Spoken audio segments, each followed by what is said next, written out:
Dans cette vidéo, nous allons étudier les formes du contrôle social, avec deux objectifs: comprendre la distinction entre normes sociales et normes juridiques, et connaître la diversité des formes de contrôle social. Lors du processus de socialisation, l'individu intériorise les valeurs et les normes de la société dans laquelle il vit, ce qui permet son intégration à cette société. La société encourage les individus qui respectent ces valeurs et ces normes et sanctionne négativement ceux qui ne les respectent pas. Ce processus s'appelle le contrôle social.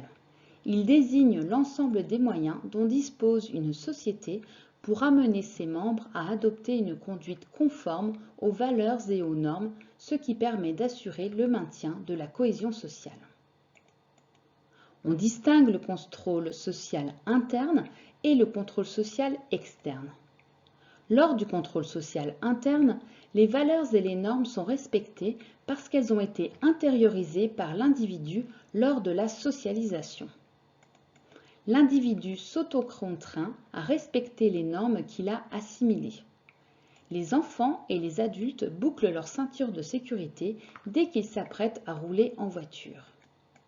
Il existe également un contrôle social externe au moyen de sanctions positives ou négatives.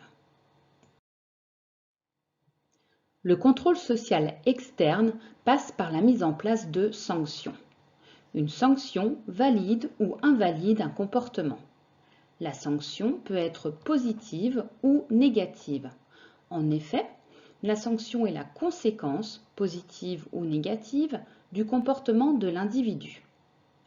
Si la société ou le groupe social juge ce comportement souhaitable, alors la sanction est positive. Le but est d'encourager ce type de comportement. Si la société ou le groupe social juge ce comportement non désirable, alors la sanction est négative. Le but est alors de décourager ce type de comportement. Ces sanctions peuvent être de nature variée. Une sanction peut être physique. Une sanction physique positive, par exemple, est un câlin, ou négative, une fessée. Une sanction sociale positive, être bien vu, ou négative, être mal vu. Une sanction économique, faire fortune, ou payer une amende. Une sanction surnaturelle, aller au paradis ou aller en enfer. Ce contrôle social peut être formel ou informel. Le contrôle social formel est le processus par lequel des groupes sociaux et des institutions spécifiques comme la justice, la police, la religion régulent les activités sociales afin d'assurer le maintien des règles et de prévenir les comportements déviants. Ce contrôle passe par la mise en place de sanctions positives, la Légion d'honneur ou la remise d'un diplôme, ou sanctions négatives, la perte de points sur son permis de conduire. Le contrôle social a également un caractère informel. Dans ce cas, il s'effectue de manière continue lors des interactions de la vie quotidienne. Ce contrôle informel a un caractère non institutionnel.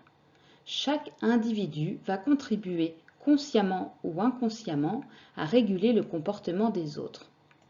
Là encore, on retrouve des sanctions positives qui ont pour but de valoriser le comportement d'un individu, par exemple une invitation ou un sourire, ou des sanctions négatives qui ont pour but de réprouver le comportement d'un individu, par exemple la moquerie ou une remontrance.